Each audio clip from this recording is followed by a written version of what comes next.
Welcome to the Rings of Power podcast. We're the Lorehounds, your guides to the wonderful world of Middle-earth. I'm David. I'm John. And I'm Marilyn. This is our coverage for Prime Video's original series, The Lord of the Rings of Power, Season 2, Episode 1. We're going to start off with our coverage plans for the season, our hot takes for the episode, and then we'll get into a scene-by-scene breakdown. If you'd like to contact us, send emails to lotr@thelorehounds.com. If you want to join our Discord or support the community by subscribing on either Supercast or Patreon, you can find links to all of those in the link tree in the show notes below. And if you're not into recurring subscriptions, you can also find a link to our season pass, where you can pay a flat $10 fee to access the one guide to rule them all, our visual guide for the season, as well as the ad-free episodes and the weekly bonus lorecasts. And we'll talk all about that in just a minute. My friends, welcome back. We're here. We've arrived at Season 2 of Rings of Power. We did it. We did nothing. Paid McKay did it, right? Right, exactly. We just had to wait patiently for the season to come. Yes. Really exciting. We've got our little fellowship together. And before we get into the episode, we're going to talk about how we're going to approach the season so that you guys can have a little bit of expectation. And if you're a returning listener, welcome back. It's good to have you here. To all of our regular subscribers, of course, we're happy to have you here. And if you're new, if you've just stumbled across us, welcome. We're glad to have you. John and I got our original start as podcasters covering Rings of Power Season 1. And we had asked a question about Barovians, and then Marilyn, out of the blue, emails us, and now she's become one of our family of co-hosts and active. What do we want to say? Our miners of lore, I guess, in some way. And sorry, it's an honor and a privilege. Yes, absolutely. And if you're new here, we can talk about Lorehounds a little bit later. But I think we're going to dive right into talking about how we're going to cover this season. Yeah.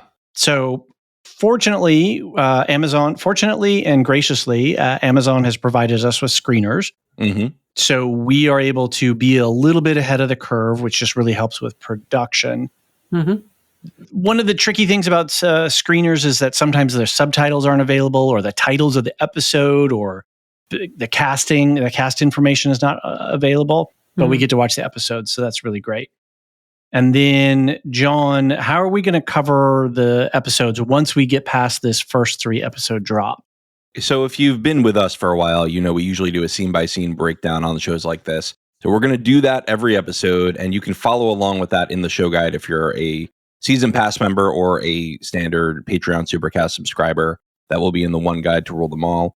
Then, later in the week, we are going to be doing a weekly lorecast, where we'll pick a topic or maybe a couple topics that really were highlighted in the episode. And Marilyn and I will do some research, and David's going to be our audience eye so that we can adequately explain it without making people's heads right. If you can explain it to me, right. No. And I think we've already got a topic for our first lorecast, which is going to be sort of like the table of organization and equipment, or an org chart for the supernatural beings of Tolkien's world. Is that, you call it a power? What did you call it, John? I call it power levels. Power levels, yeah. Right. We start with the creator god Eru Iluvatar, and we end with lowly men. And you even put together a cool little flow chart of that, and that's going to be in the one guide With colors. It has colors, yeah. For feedback, like we mentioned, LOTR@thelorehounds.com, or on the Discord. We have our special channel set up for this. You can also send us voicemails. You could just use the voice memo app on your phone and send us emails, or send those to that email address. Or you can go to our website and use the built-in system there. We're going to see how the volume of email comes in, and if it's a lot, then we may split off and do a separate pod just to cover all of that kind of stuff. We may, depending on how it goes, if it's not so much, we may bank it up and save it for a few episodes and then do it all, or we'll just tack it on to individual episodes. We're just going to play and see, because we're not really sure how it's going to go this year. And And, I was thinking we should also we should talk a little bit about our personal lore histories with Tolkien. And because I think before we do that, I just want to make clear the Lorecast is a subscriber exclusive, and I don't think I said that. Yeah. So you will get the recaps, full recaps, and everything on the public feed. You'll get any feedback that we get in, we'll respond to on the public feed. The Lorecasts are going to be subscriber exclusive. Mm-hmm. Right. Now carry on, David. Yes. And it goes to mention, just to say that the season pass is designed specifically for people who just come through every once in a while, and you're here and you want to get all the goodies. It's a really great way. And then, we've been doing show guides now for a few shows, especially House of the Dragon. That was a really super successful thing. And we'll put up on our website a little tour of the show guide. So if you're curious about it, you can learn. Come for the season pass, stay for the variety. That's right. Absolutely. So I think we have got a good spectrum of experience for approaching the Tolkien world, and I thought it might be good for listeners to sort of get a sense of that. I am sort of on one end of a spectrum where I'm a strong fan. I read the books when I was younger. I've seen the movies. I have a real good sense. John and I, one of our first podcasts was all about the Second Age. Mm-hmm. So I have a pretty reasonable, casual fan, general fan experience with Tolkien and understanding of the world. John, how would you describe your level and experience? I think you wrote it well here in the outline. I think I'm pretty much a super fan. I'm not an academic. I've not taught classes like some people on the podcast, and I've not written papers on this stuff or anything. But I have reread the Silmarillion many times. I've read pieces of History of Middle-earth where relevant. I'm actually in the middle of reading The Fall of Numenor, a compilation of Second Age writings, just to refresh myself for some of these things. Mm-hmm. And I host a monthly Silmarillion podcast. I'm planning further Tolkien stuff. So I like to think I know quite a lot of lore, but I'm always learning. Right. Not a bona fide expert, but just below that. Yeah. Right. And Marilyn, why don't you tell us a little bit about your experience with Tolkien and some of the things that you're involved with in the wider Tolkien community? Well, Tolkien has been a part of my life for 60 years. So that says a lot right there in terms of how I can have, start to go below surface and get into deeper themes and make connections. And I don't always remember things, but I always know where to look them up. That's the research librarian side of things. Right. I taught a course on Tolkien sources for 35 years off and on at Colby College. And after retiring, I did so in June of 2019. And then the next thing you know, COVID hits. And so that's when I discovered podcasts. And I worked for a couple years as a research advisor for the Prancing Pony podcast. And then kind of expanded my listening to podcasts and found you guys. And so that's how I got here with the question about Barovians. I mean, ask a research librarian and a Tolkien scholar what Barovian means. Do you really think she's going to sit still and not do anything? Absolutely not. So I've been privileged to have papers accepted at Oxenmoot and other Tolkien conferences. I've had those published. I do reviews for the Journal of Tolkien Research. So I, dabble a little bit in the academic publishing side of things. But mostly I'm really settling into podcasting, and I had a wonderful time. I was just going to say, you should past season. Perfect time to pitch your podcast. Yes. Dr. Sarah Brown of Signum University and myself. By the way, Sarah's going to be the keynote speaker at Oxenmoot this year, which starts this week, and it starts on Friday as of this recording. So she and I do a podcast called Rings and Rituals, where we look at the ritual elements that Payne and McKay showed us in the first season of Rings of Power. And that gives us a sense of what sort of cultures they were wanting us to perceive in the different communities, that both the ones they created, but also the ones that we're familiar with. And that was a lot of fun. We got a lot of good response to it. I think my favorite overall response from several folks was, I didn't like the series that much, but listening to your podcast, I decided to give it another try. And on a rewatch, I realized that there was some stuff there that I get into. So that I wasn't intending that when I started out, but the fact that it happened was just really very gratifying. That's great. That's really and great. I'm already having fun looking at rituals just in these first 3 episodes. Yeah. So we're looking at a scepter, and I'm like, ooh, Marilyn's going to like that one.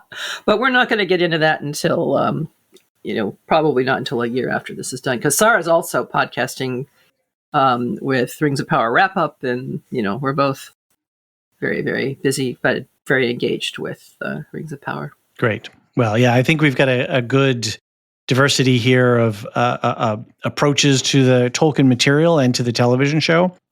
And I think with that, maybe we'll jump into our hot takes for episode 1. John, do you want to kick us off? What did you think of this episode? Sure. I'm honestly thrilled with these first 3 episodes. I am so into it in a way that I don't think season 1, I think it's already a higher level than season 1 in terms of the writing. Mm-hmm. I am really enjoying the way that they're approaching the Eregion plot, especially because the Celebrimbor of season 1 seemed so dotty. You know what I mean? He was just kind of, I'm kind of aloof and I'm kind of in and out of things. This one seems brilliant and like the grandson of Feanor, right? Like this I need to create something. And I'm really loving watching, I don't want to talk about the other 2 episodes just yet, but I'm really enjoying watching different characters be manipulated by Sauron. I think that it's really interesting to see the way that Sauron has always been told to us as this big deceiver. And we're finally getting to see that in action. That's what I wanted from this series. I am totally fine with the recast of Adar. I think this new actor, I can't recall the name at the very moment, but if only I had a show guide, is doing a really great job. Let's see. Actually, I have it in here. Sam Hazeldine. Yeah, right. If I'm ever pronouncing that correctly. Doing a really great job of capturing Adar. I really enjoyed the way that they opened up. So season 1, right, opens up with Galadriel, our hero, and season 2 opens up with Sauron, the villain, and coming to a similar place that we started season 1 in. And I think that that's super cool, and that's such a great way to frame how this season is going to be. Very Sauron-centric, very much how the peoples of Middle-earth are corrupted. I'm feeling a lot better about certain things, like the way that they're approaching Mithril, I'm starting to feel better about. And the way that they're approaching, I'll save my dwarven stuff for next episode, but the way that they're approaching Linden, I'm really liking. Gil-galad, he seems a lot more like a king this season than he did last season. So honestly, overall, I think it's just a complete step up. Nice. That's good. We should point out really quick too, we're going to always be very careful about knowing what we know from watching ahead without spoiling what we've are. So we have access to the first 3, and we will absolutely be keeping episodes 2 and 3 out of our conversation of 1, and really just focusing in. I think I might have alluded to something, but I don't think I expressly said something. This is only an issue for the first 3 episodes because they're dropping at the same time, and we watched all 3. Right. But in future episodes, we'll have only watched 4 before covering 4. Amazon, pity the poor podcasters, please. 3 full episodes. I know. Even with the advanced copies that we get, it's a mighty lift. So whoever thought that was a good idea, I don't know. I guess I think they're just doing it for everything now. All those people who can, afford to binge and re-binge and whatnot, but some of us have other things that we have to do in our lives. Right. Well, thank goodness for screeners. That's right. Absolutely. Please don't hear me criticizing that in any way, shape, or form. It literally is a lifesaver. Marilyn, what did you think of episode 1? I'm really excited. Yeah. I am very excited. I'm not quite as forgiving about Mithril as John, but I will say that I do like the way they are treating it. I think maybe my impression is that they really took an awful lot of listener feedback to heart. Okay. Listener and viewer feedback to heart. Right. I'm sure there was plenty of Tolkien scholar who sat down and wrote rather lengthy emails, and whether those actually made it onto the desks of Payne and McKay, I don't know, but I could imagine the volume of scholarly research that was redirected at them was no small amount. And it was the most watched also, show that year, right? So it's going to always get that much feedback. It's going to awaken the Balrog. Yeah. No, but I also think they were sending it directly to Amazon too, if they were sensible. Mm-hmm, and that probably had an effect too. But they're bringing in more characters, some much loved characters from the lore, and they're using them well. Okay. I like the creativity for the characters and the cultures that they themselves invented. I like how they're expanding on that. There's a central conflict which is really quite fascinating. And there seems to be an overall theme of who do you trust? Okay. And why? And what does that mean for the choices that you're going to make going forward? The music is even better than it was before. Who knew it was possible? But it is. It's Bear. It's Bear. I mean, just spectacular. Fantastic. Yeah. And the visuals, of course, also quite excellent.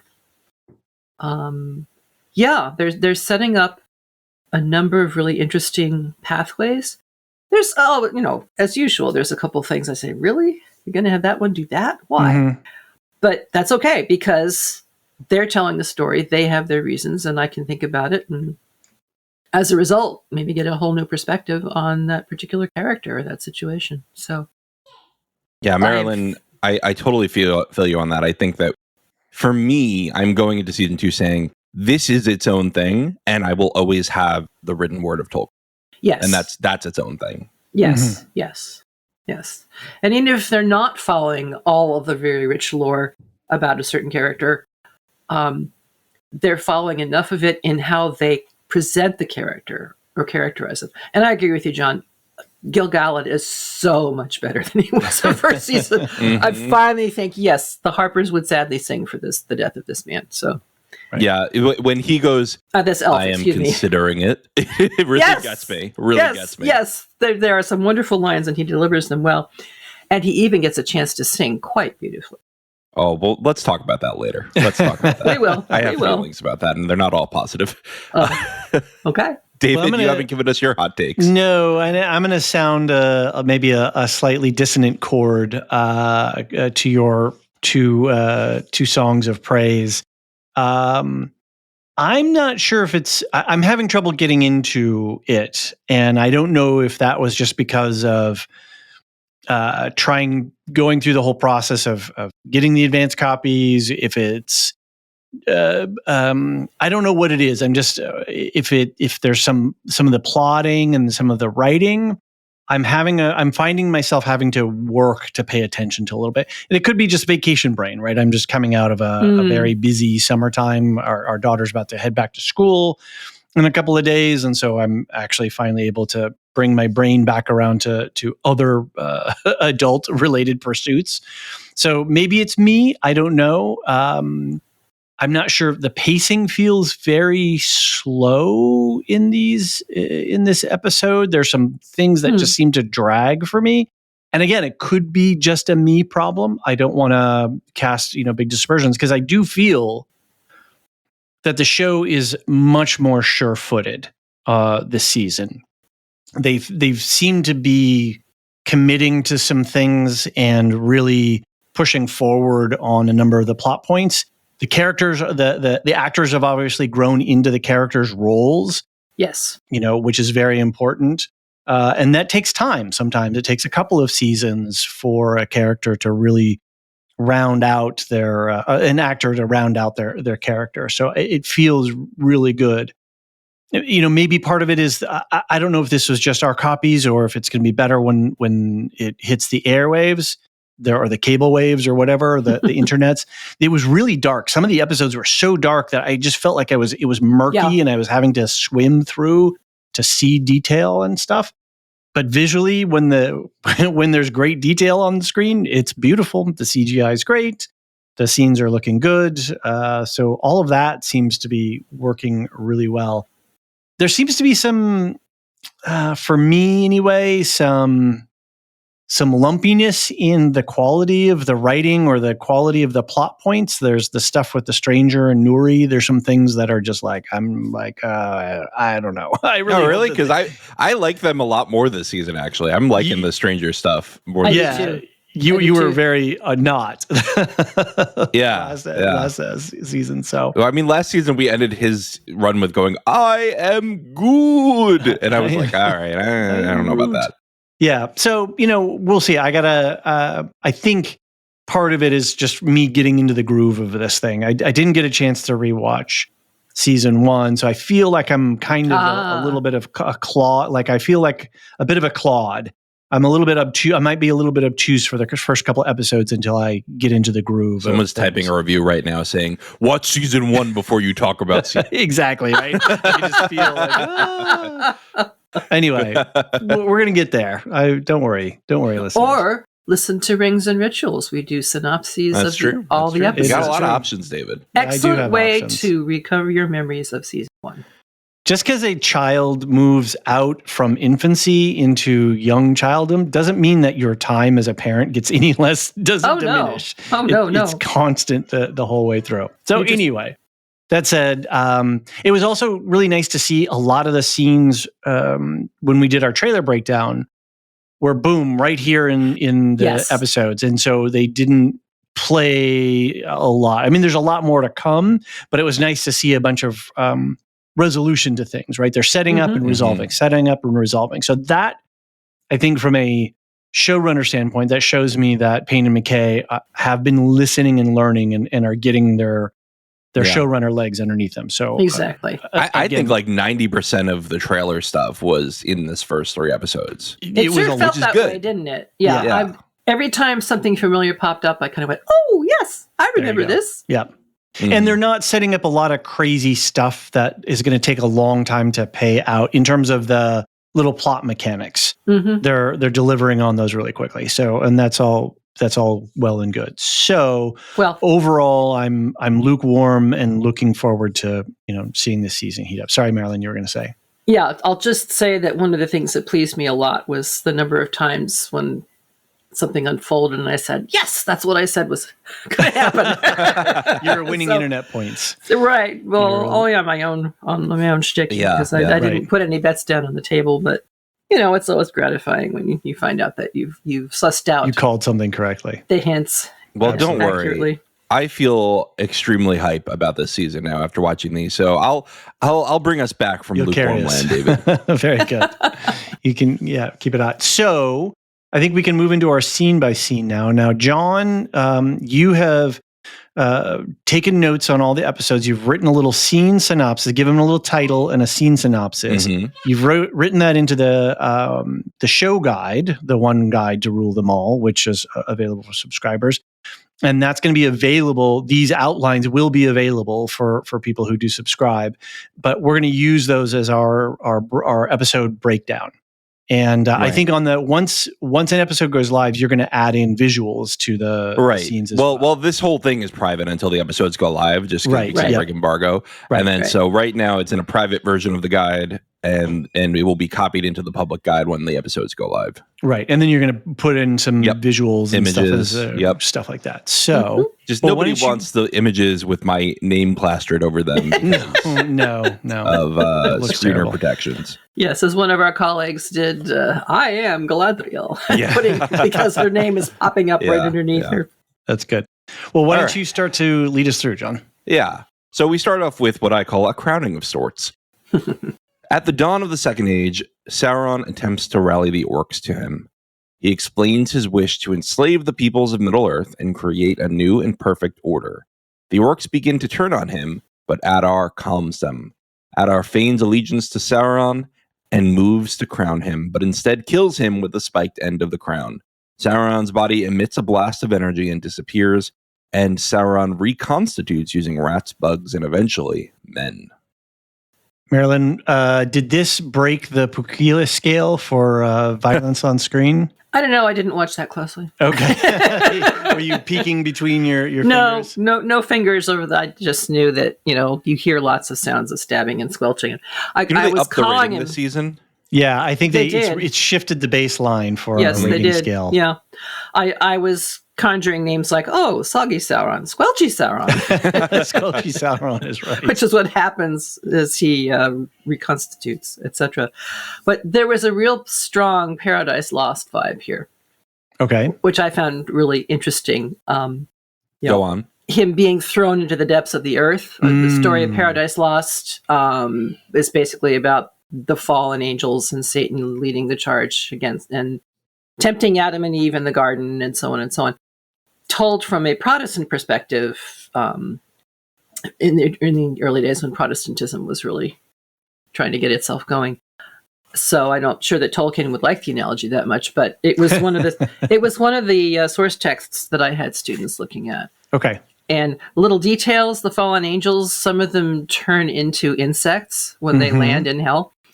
And they all turn into snakes after Satan turned himself into a snake and tempted Adam and Eve in the garden. So seeing him, taking on a centipede and a rat and all this kind of stuff. Okay, yeah. In the sort see of some echoes there. Snaky, wormy, like sort of black gooey mass, right? The oozy Sauron. I mean, this whole. I thought the effect was fantastic here. I mean, him being like worm constituted and then just slapping a slimy arm down on a rat. Fantastic. I loved it. Yeah. I think too. We reading about Sauron or hearing about Sauron and how he changes form. This is are there any written descriptions of him shifting form? I think this is the first time it's been depicted. Yeah, that's why it's so interesting. This is how they're conceiving of the ways in which Sauron can change his form and so forth. I'm a little uncomfortable with how they stretch the boundaries a bit. I mean, I found myself wondering, could Marilyn ever have been killed? Because she was a Maiar from the first stage. And, sometimes I feel as though, that's a little humanish, but I'm just going to go with it. And then once again, the power of the unseen world comes up, and I hope they really do explain it to us more fully or show it to us more fully, because I'm still a little unclear of exactly what they mean. John, was that the same place that Galadriel was at in season 1? Yes. Yes. It is that exactly. Okay. That's where she was Forogwaith. I think they were naming it Forogwaith. Yeah, Forogwaith. Yeah, so this is a northern outpost of the Sauron forces, or the Orcish forces. Okay. Because remember, in the first stage, Morgoth was based in the north of Beleriand, so the north would have been where you looked for evil. That's why Galadriel was looking all up north in the first part of the first season. Right. And then she's like, oh, wait, no, he's in the Southlands. Okay, now we figured it out. Right. Yeah. Right. Yeah. This is also the first time that we see Sauron literally being worshipped, which is interesting. And that was actor Jack Loudon, I believe, who was playing Sauron there. And it took me the longest time because I recognized his face. I was like, who is that guy? Who is that guy? And then it finally clicked, and I looked him up because he plays a main character in Slow Horses, which is on Apple TV. Yeah. I gotta say, I wasn't all that comfortable with Sauron actually kneeling to be crowned. I understand why they did it, because otherwise it's going to be kind of tough to, flip the crown over and stab him in the back if he's, standing above you. But I just couldn't picture Sauron kneeling to anyone. Yeah. I'm going to look past that because it was a cool scene. Exactly. I mean, rule of cool will come into play here. Right, Joan, are you liking the new Adar? The new Adar I like. I think I said that in my hot takes. I think he's capturing the character well. I mean, he kind of just has to grunt a few lines every now and then, but I think, we've seen him more in other episodes too, but I think he's doing a good job. This scene, I think it was really great to see him feign that he was bowing down to Sauron, that he was going to crown Sauron and then flip. Literally as well as figuratively. Yeah, good point. And I do like that we're going into this orcish rights movement, right? He goes, well, freedom for the orcs, right? We're not going to bow down to one of you other holy beings. We're our own thing now. Like you kind of almost sympathize with Adar here. It's interesting because we're getting into Adar's motivations, right? Oh yeah. He's not just and later there'll be some scenes where they're not just evil creatures to be thought of as wholly evil. I mean, they're evil, but they're showing us some more dimensionality to who these creatures are. Yes, and one scene in particular in a subsequent episode, which tied in beautifully with some feedback we had on Rings and Rituals. So that was fun. Nice. I also was thinking of, again, Soggy Sauron descending into the earth. It reminded me of the Balrog transforming in his fight with Gandalf. Mm-hmm. Below the bridge, his fire was quenched, but now he was a thing of slime, stronger than a strangling snake. Ooh, very good. I wonder if they were harking back to that too. That's a good pull. What do you think about this blast of energy that Sauron emits when they think he's dead? I was glad they did that, because that's the part that said, okay, he really isn't a human. He really is something more. Mm-hmm. And there's nothing in the lore about that. That's entirely show creation. Yeah. Yes. Because we don't see Sauron ever have his corporeal body killed or transform. He just kind of shows up in a different form every now and then, right? He's like, hey, I'm still here. Right. Just sort of walks out of the shadows, out of a fold of space or something. Well, it'll be interesting to see what happens at the very end of all 5 seasons. Because at the very end, spoiler. Hey, now. Fair enough, though. Let's talk about the second half of this flashback scene. I call it the near redemption. The newly reconstituted Sauron meets a band of traveling men who are fleeing from the orc attacks of Mordor / the Southlands. I guess it's still the Southlands at the time. An older man carrying the sigil of lost kings to the Southlands convinces him to join their party and sail to Numenor. Their ship is attacked by a sea monster, leaving the older man pinned down. Instead of helping the man, Sauron takes the pouch with a royal sigil. Sauron, calling himself Halbrand, saves Galadriel, leading us back to season 1. I thought this was really a great way to answer a lot of the questions from season 1, to bring people in who maybe didn't see season 1, but get enough connection just to tie it all up very nicely.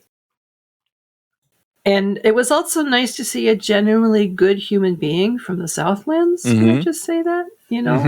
They'd all look pretty well, except for the ones who were the main characters, like Bronwyn and so forth. Even if it does get him killed in the end, I mean, at least we do know that. And I also like the fact that this demonstrated that Sauron does have power to control the sea worm. Because that was a question from season 1 was, did he call the sea worm back at that time when it came back to attack them? And was he, controlling it in some fashion? And so I see. I wasn't reading it as him controlling it. I read it as it saw him and went, oh, I got to get out of here. I'm afraid of him. Right. Recognizing him as power. Sure. No, that could very well be. And I took it then later with the later scene of him charming the warg. Or is it the warg? Am I mixing my IPs? Yes. No. Yeah. The big dog beast, that he has some control or power over animals or some inroads. That's like one of his things. And I was going to ask that from a lore standpoint, is that something known of Sauron? Is he known to be able to command beasts in this way? Because even though Halbrand is just floating there, he doesn't do anything, and then the sea creature turns away, and you're just like, wait, yeah, like you're left questioning. But then later, I'm like, oh, maybe he's got some that's part of his power set. What do you think, John? I have an idea, but you go ahead. I was trying to open up my Kindle app so that I can pull a quote from Beren and Luthien, because there's a whole thing about wolves in there. Okay. Yes. And it's still loading now, so that's great. Okay, so Marilyn, what's the... Well, Sauron is known to be a shapeshifter. Okay. And he can take on the shapes of animals as well as humans. Okay. So, if nothing else... To be a thing is to know a thing, as maybe some other shows might say. I'm thinking of Odo from Deep Space Nine, but Oh, okay. Okay. Good. Yeah. So I think you could point to that as saying, there's a reason why he might. And certainly even more have an affinity for wolf-like creatures. Right. I think this was where the darkness served us all very well. I think they got tired of everybody laughing hysterically at their baby warg from season 1, and they said, all right, we'll just not show you all the details. Right. Laugh at the darkness. The in terms of lore, is that sea creature? Is that also a show creation? Yeah, pretty much. Okay.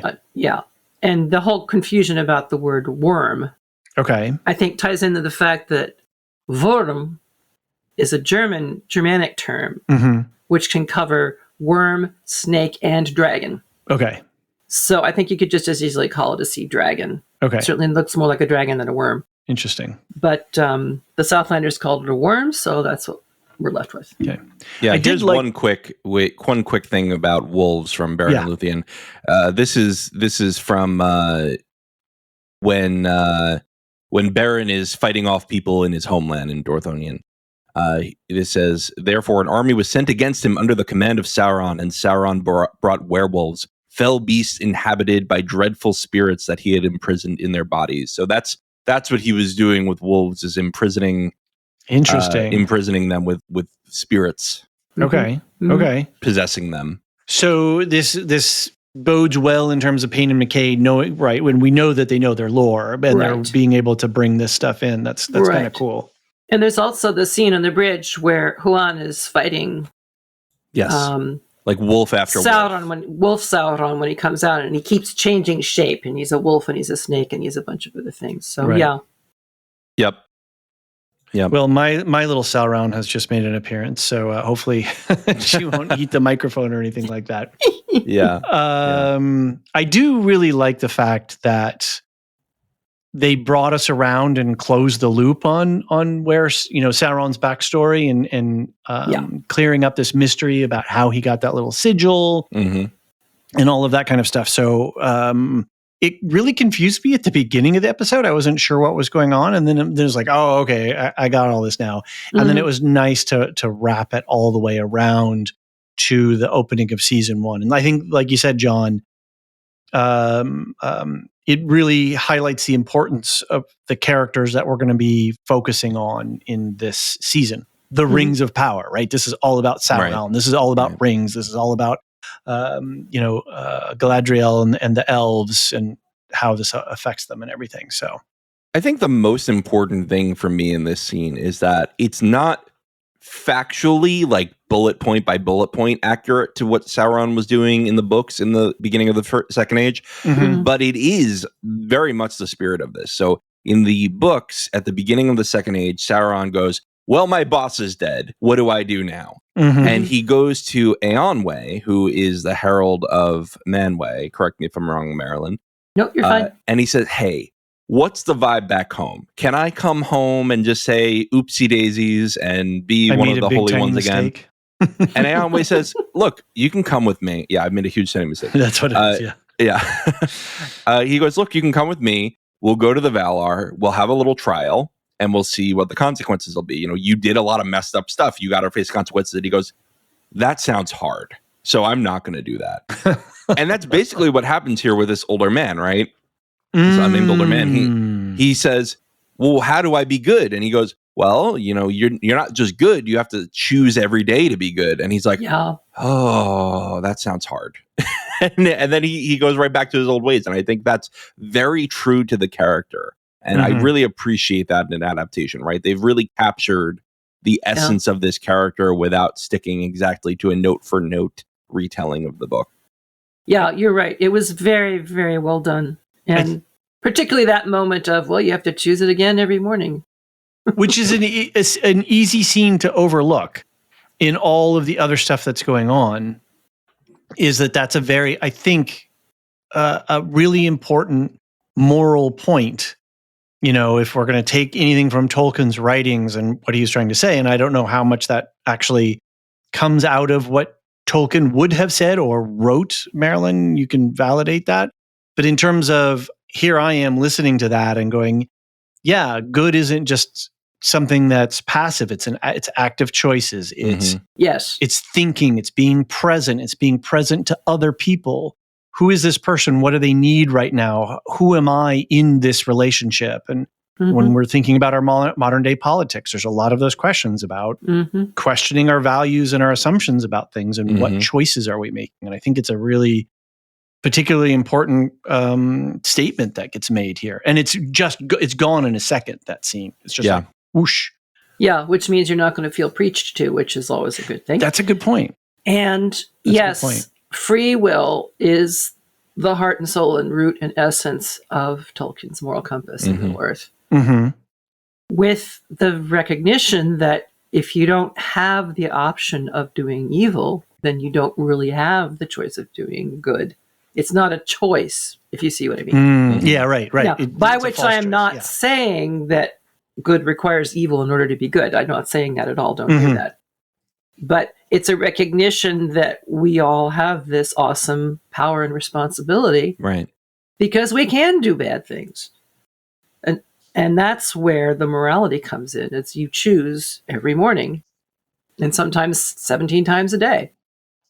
There, having had this experience of being a parent, right, and observing children and these kinds of things, I won't say anything about elves or dwarves because I've never met one, but I can certainly say human children.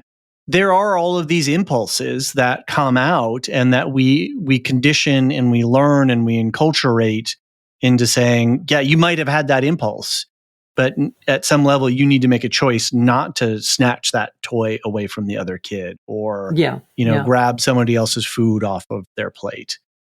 And because they might up and hit the plate on your head. Exactly. Which is then their choice, right? Yeah. So there we go. Yep. So we have these impulses as people that we do need to make choices about every day. Yes. We are totally screwed on recording 2 podcasts tonight. I know. I don't know why I ever suggested it. I thought you were being touchingly optimistic. Hope is never meager. Even when it is mere. All right, let's move on though. Galadriel versus Elrond. This is now the opening of the main episode. After that cold open, Galadriel and Elrond race to Lindon. Well, Elrond attempts to keep the elven rings from her. Elrond shakes Galadriel, and upon arriving, she's taken to Gil-galad. Gil-galad demands the truth of Halbrand's identity before they can discuss the rings. Galadriel admits Halbrand was Sauron and is reprimanded. However, Gil-galad continues to pursue the use of the rings. Elrond, fearing Sauron's influence over the rings, jumps off a cliff with them. There are stuff that I like in this scene and, this collection of scenes. And then there are other things that are real kind of head scratchers for me. I don't remember the end of season 1. So the chase scene doesn't make sense to me. Like I don't have any context for it. So I'm kind of like, oh wait, are they writing and it's fun? They're writing it's an urgent thing, but then you see her grabbing and then you're like, wait, what's going on? And so there was not connective tissue enough there for me to understand, to drop me into the context. And then seeing Robert Aramayo, do a jump off the cliff. I'm thinking of Harrison Ford in what was that movie? Anyway, doesn't matter. Well, that's a deep lore pull, actually. Is it? What he just did there. Yeah, Marilyn, do you want to give the lore? Okay, that's good because it feels to me like a more of a Hollywood cinematic thing than it does a deep lore thing. So I think that if there's something there, that's great. I'm not coming up with it, John. So Toss me a clue. Toss me a clue. No. Lifetime Elwing jumping off a cliff to get away from the Sons of Feanor trying to take the Silmaril from her. I like it. And then transforming into a bird because things happened in the first age. And she transforms into a bird and brings the Silmaril to Arendelle. I was too stuck on jumping off a cliff instead of jumping into the ocean. So, right, and we don't see anything that happens. He just sort of goes away. So, but that's cool that they're calling to that. Then that's lore that I don't know. Right, that is great, and particularly since Elwing is, of course, Elrond's mother. So, right, aha, that's the whole point. And we get reference to his father later in the episode. So, I think they're really pulling on. I think a big theme of this season so far seems to be on legacy. And how, whether we choose to continue in the ways of the past or move towards something in the future is something that I think is big in these first 3 episodes. Interesting. Yeah. Okay. I'll keep that in mind for my subsequent rewatch there. Another question I had was, I didn't really understand how she gets taken. I mean, this is a show thing. The guards say, oh, well, Harold Elrond is putting you sort of under arms, as it were. But she's a general of the Northern Army, and I didn't understand. Yeah, but he's High King. He could take away. No, they don't say. They say Harold Elrond. Yeah. Oh, okay. Yeah. But he speaks for the High King. Yeah, that's true. So as far as the lowly guard is concerned, if the Herald of the High King tells you to do something, you do it. Okay. Even if it's to the General of the Northern Armies, because the General of the Northern Armies is also subject to the High King. Sure. And they certainly were arguing like brother and sister in front of their dad in this scene. Yeah. Yeah. And I this is where I really said, okay, they finally figured out Gil-galad. I just thought he was superb. Mm-hmm. And when she finally admits that it was Sauron. And she can't even say his full name. She like cuts it off at the end. Well, the noise that Gil-galad makes. It's like he snarls. Yeah. Or he hawks and almost spits. I mean, it's just a fabulous sound. I thought it was going to be the beginning of a curse of some kind or something, you know. Well, you know, when we watched those trailers, because that line was in the trailer, right? It's like, who is he? Yes. And then she eventually says he's Sauron. I thought they were going to do a little edit thing there. And really, we were going to have to wait episodes for her to admit that he was Sauron, and it was going to be a whole thing, which is bad writing. Yeah, and that would have been bad writing. Yes, and I was worried about that. But here, I think this was great. We get it all on the table right away, and the issue is not that she won't admit it, but that Sauron's one step ahead. Yes, and that he's also out there now. Mm-hmm. And there's subsequent observations by Elrond to her about just how extensively she's been affected by that whole thing. Which points to, they're starting to, from this scene forward, they're really starting to build. Elrond is saying, this guy knows how to play chess, and none of us are near his level. I can barely perceive this guy's level of game playing. And I'm, as smart as I am, I can't penetrate his schemes, because his schemes are schemes within schemes. Yeah. Highly convoluted and complex. Yeah. And the relationship is no longer older sister or younger brother. Mm. Yeah. It's really fascinating to see how quickly that changed. And I think that was the whole point. I remember at the very end of the final episode of the first season, the look on Elrond's face as he was looking at Galadriel when he'd come back from the river with the evidence that, you know, Halbrand, whoever he was not the king of the Southlands, because he knew that now. And Galadriel just wasn't giving, and she was kind of relying non-verbally on the trust me, you promised you would trust me. Mm-hmm. And he's just not doing it. He's just not doing it. And so I can, in my mind, manufacture the transition scene, which we didn't see, which you were saying, David. Right. Where he strides forward and snatches up the rings and, you know, dashes off down the turret. Mm-hmm. And off he goes. I definitely can see him doing that after that whole scene, because he felt betrayed. And I think what makes this scene most interesting to me, and this whole conflict throughout the first 3 episodes, is I can see both sides of this, right? I can see him saying, that was Sauron involved, get rid of it. But I can also see everyone else saying, pause for a second, let's figure out what's going on, because clearly they're doing something good. Let's run some tests here. So I think they both have good points to make. And it's a good thing that Elrond is pushing back on this blind, like, hey, let's get to using these things. Mm-hmm. Yes, absolutely. All right. Shall we move on to the Age of Mordor? Sure. Sauron has himself brought to Adar, claiming to still be the king of the Southlands, and offering information on the whereabouts of Sauron in exchange for the freedom of the enslaved men. They refuse, and Waldreg is put in charge of obtaining Halbrand's knowledge. Adar insists that Sauron is dead. Good opening shot of a volcano, given all the pyroclastic proclivities. And, it was amazing, wasn't it? Mount Doom is alive. Yeah. Looked really good. It felt like a live shot, not even CGI. So, I mean, go ahead. Even though I know the backstory and the directions that we're moving in, I still had a hard time figuring out how this move on Sauron's part was going to advance his agenda. Turning himself in. Yeah. Yeah, I'm really confused about all of that. It really, I was like, what? Why would he do? What is he doing? He's playing 5D chess here. He's got to be that. Yeah, well, absolutely. To me, he's gonna go and he's trying to turn the armies of Adar towards the elves, right? Have his enemies take each other out and then come in for the remains. Mm-hmm. That's what I think he's doing. Okay. Yes. You're gonna put some point. You're gonna bet some cereal. You're gonna put some internet. I don't think that's fair because I read the books. Oh, okay. Yeah. Basically, yeah. But I think to get to where we I think just to make it in line with Sauron's intentions, he's just trying to take out as many of his enemies. Like, it's way more effective to have your enemies fight each other than to fight them yourself. Right. And he can still ride in at the end and gloat over Adar before he kills him in some horrible way. Right. By the way, I need to back up just 1 second to the dramatic moment when Elrond plunges over the cliff. Yeah. And Gil-galad says something about, I'm not surprised he wanted to escape that badly. And Galadriel says, escape is not his plan. Yeah.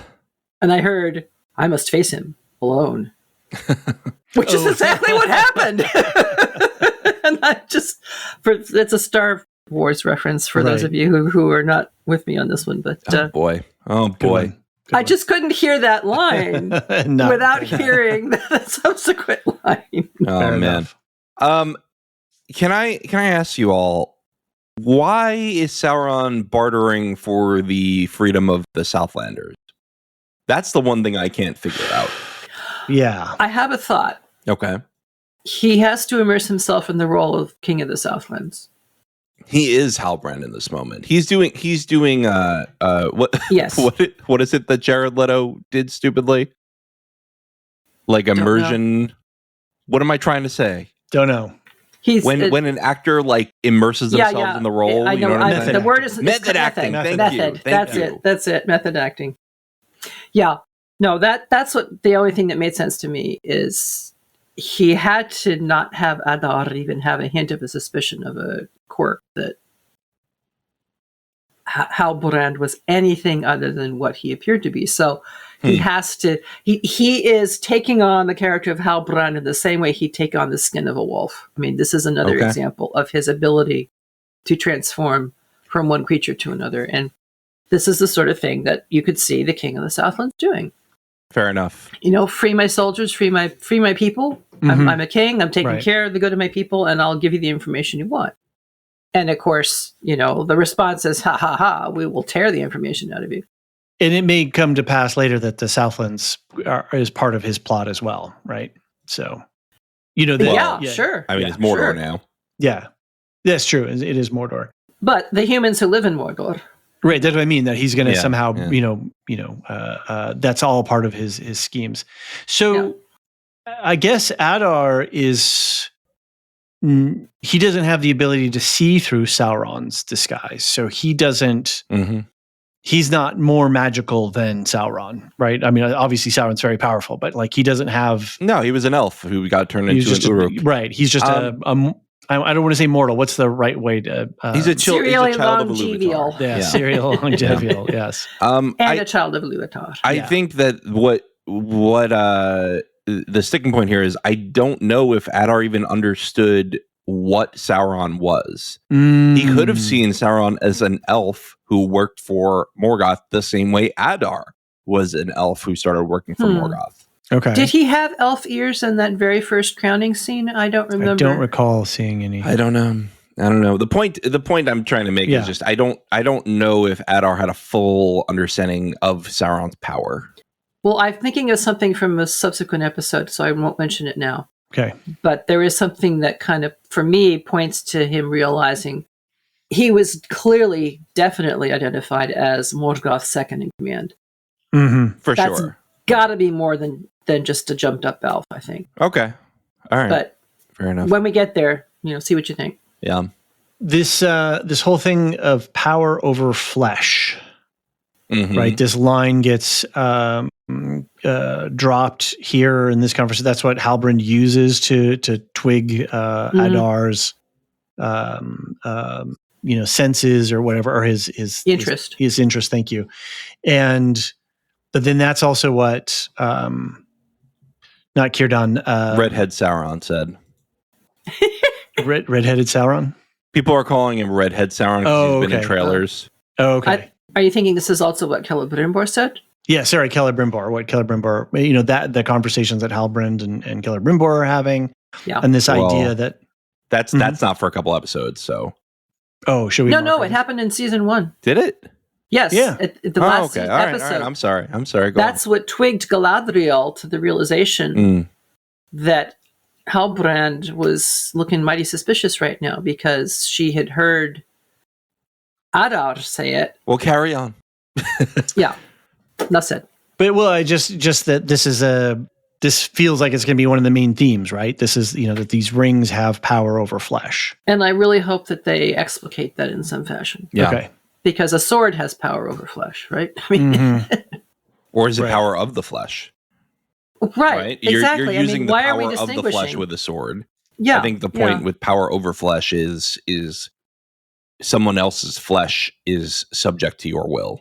Yeah. So why don't you just say mind control and be done with it? Yeah, because it sounds more Tolkien-esque to say power over flesh. Well, I don't know. One thing that in this scene too that I thought was interesting is that we see an orc expressing a fear or a doubt in a way, like, oh, well, can Sauron come back? That's not an emotional state that we've ever seen in the the hordes of bad guys that are just there to be mowed down by the heroes. Well, they're giving us an excellent visual cue with this. We saw that orc in the non-crowning scene. Right.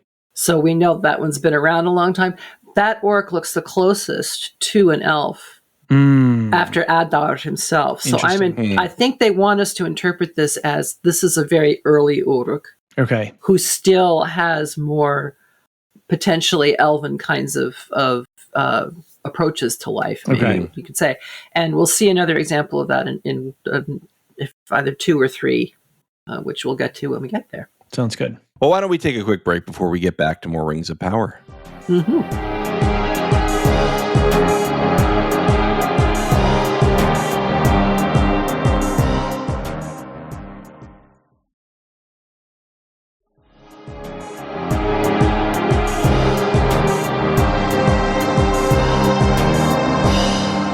And we're back. So the next scene is over in Rune. It's called The Stranger's Stars. The stranger has dreams of a staff, a bearded man, something molten, and grasping for Nori in a storm. He leaves his daydream to find Nori, who prompts him to talk about his dreams. They're lost in Rune without food, so Nori convinces the stranger to use his magic on a tree again.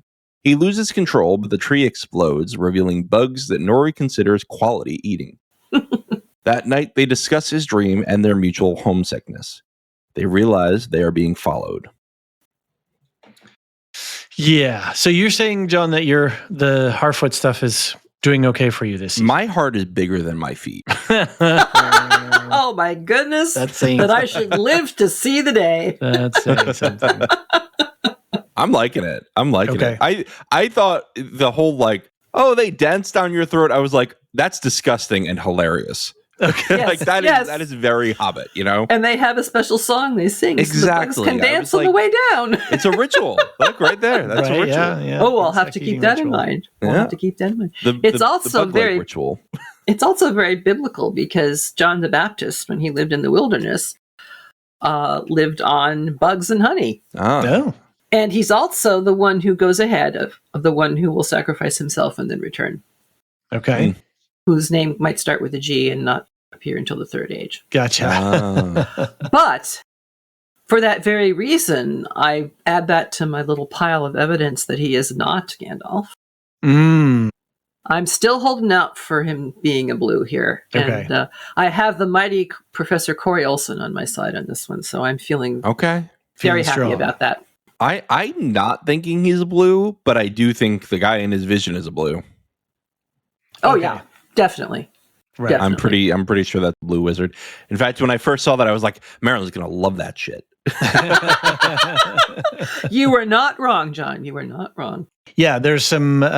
We'll definitely be talking about it, but like if you pause, if you're able to freeze frame on those scenes, there's some really good clear shots of stuff that's coming. And I like the fact that this is not too spoilery. That they're not. It doesn't take a long time for stuff to pay off.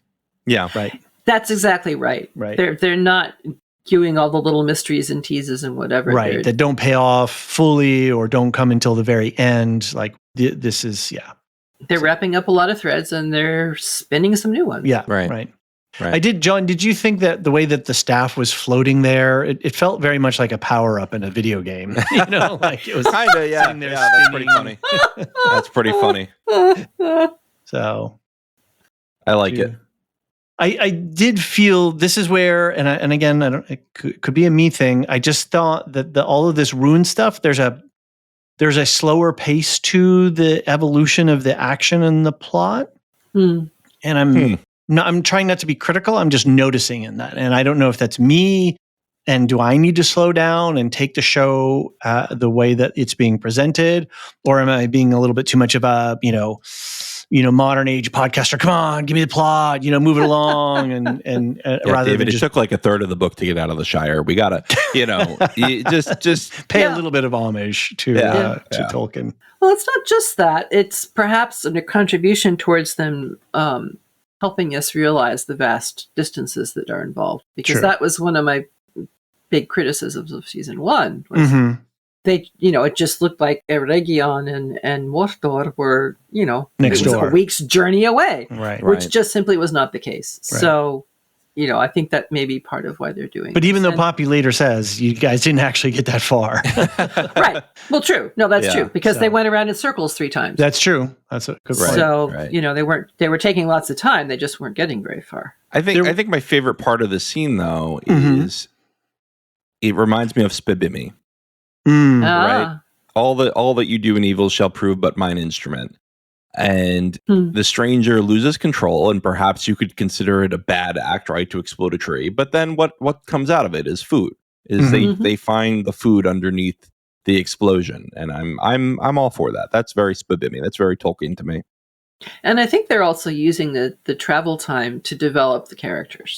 Yeah, because each time we go back to them, there's something new. Yeah, especially because the stranger spent season 1 grunting, basically. Right.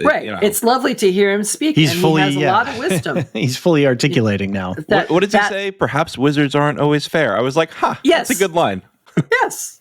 And that which is left behind can be the heaviest burden to carry. That was in my notes as well. That was a really interesting point. An excellent line. Yeah, that, oftentimes the things that we, it's not that we don't put them down. We're still I was trying to work it out in my mind, like how does that work? But there are things in our past that they're not active with us, but still have weight to us, and still affect how our gait and our pacing in life, even though they're not something that's a active, ongoing thing.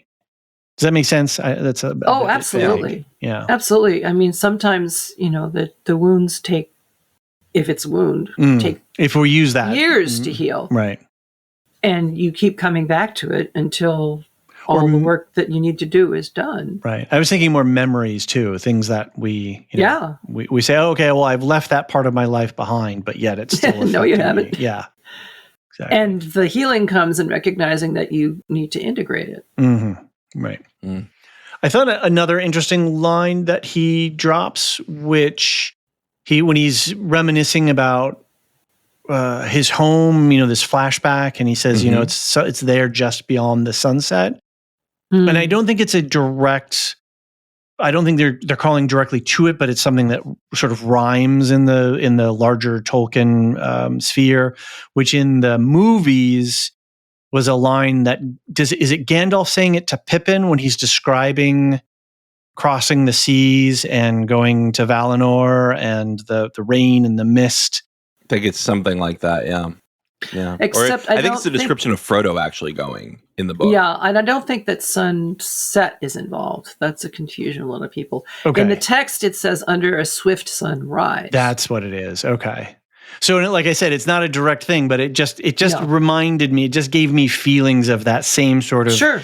He's evoking that level of emotionality to as when Gandalf is talking. Well, at least in the movie, because I know in the book it's written differently and then retold. Yeah. Okay, so Pippin does it Gandalf says it to Pippin in the movie. It's a description of the Frodo journey in the book. Yeah, that's right. But that whole beautiful, like you just feel it's such a descriptive passage that you just are so transported by it. And he just drops that line just there just beyond the sunset, and it just has that emotional gravity to it.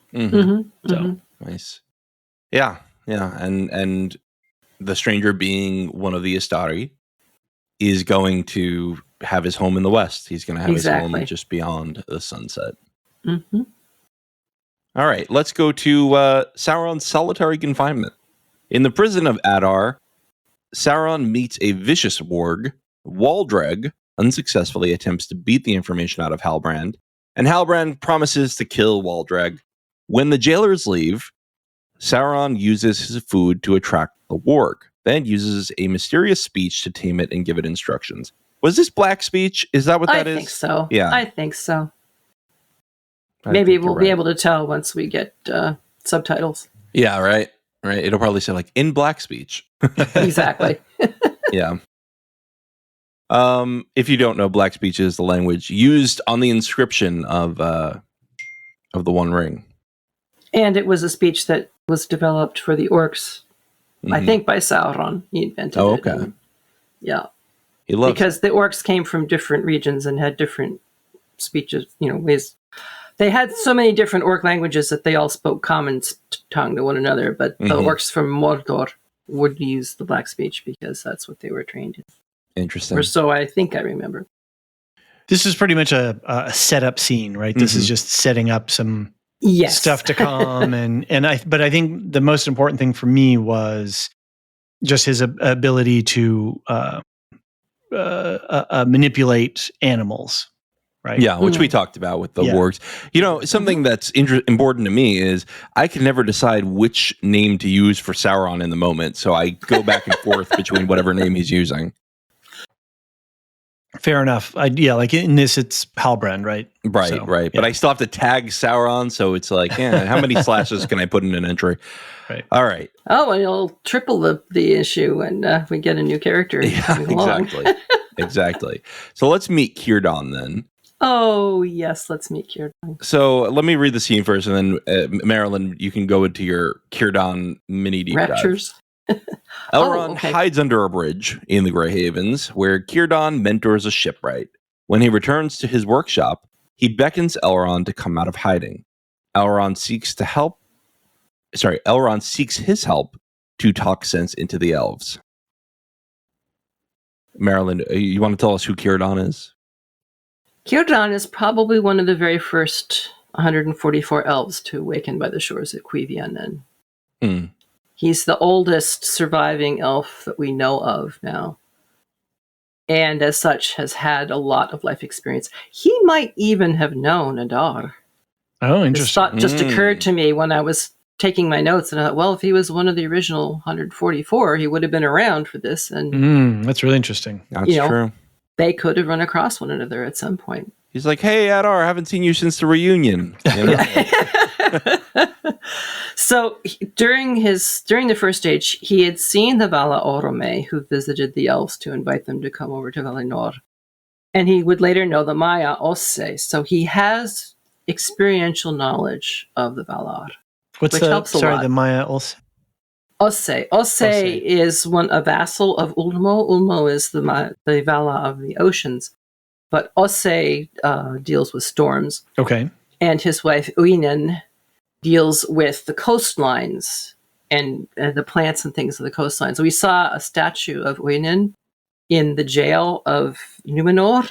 Mm-hmm. Oh, and it's a wonderful image of how the Numenorians have entrapped and encased their former ideas of the Valar and so forth. It's just an amazing representative image there. That's cool that there's a little detail like that. Yeah, yeah. So he was one of the Teleri. Remember, there were 3 groups of elves at this point. And as one of the Teleri, he traveled the Elvish migration to Valinor.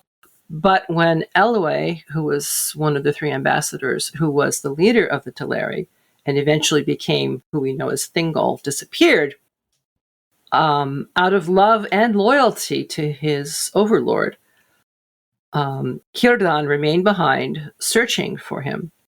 And as a result, he missed the final sailing of the Isle called Erisea, with the rest of the remaining elves going off to Valinor.